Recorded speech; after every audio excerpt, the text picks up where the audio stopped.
La fête de Noël, bonjour mes chers amis, vient nous rappeler que le vrai Dieu est amour et rien d'autre. Dans un monde pollué par la haine et la violence, il est celui qui nous apporte la vraie lumière, nous rappelle Jean, chapitre 8, verset 12. Ce Jésus a d'abord été annoncé aux pauvres, à ceux qui sont méprisés, à ceux qui sont en souffrance. En fait, les premiers témoins ont été les bergers. Quand nous faisons la crèche dans nos maisons et que nous mettons à la bonne place tous les personnages, la plupart d'entre nous, malheureusement, ne savent pas trop qui ils étaient et le sens de cette scène.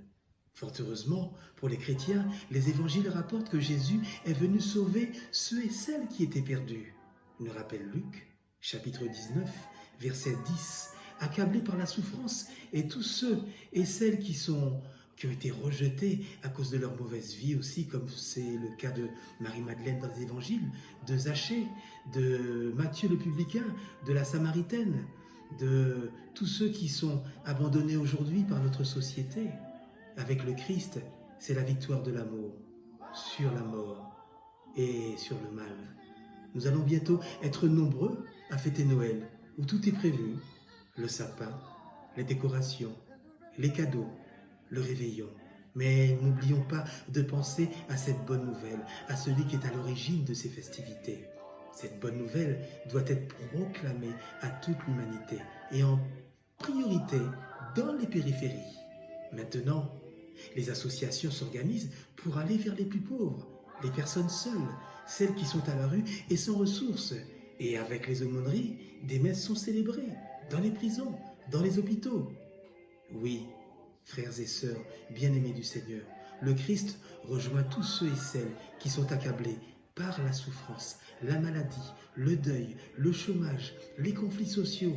Bien sûr, il ne va pas faire un miracle à chaque fois pour résoudre tous nos problèmes, mais ce dont nous sommes sûrs, c'est qu'il marche avec nous, et parfois même, il nous porte, et il nous ouvre un chemin d'espérance. Aujourd'hui, mes chers amis, fêter Noël, c'est faire tomber les murs de l'égoïsme, de l'indifférence, du racisme, de la rancune, pour changer nos vies et celles du monde.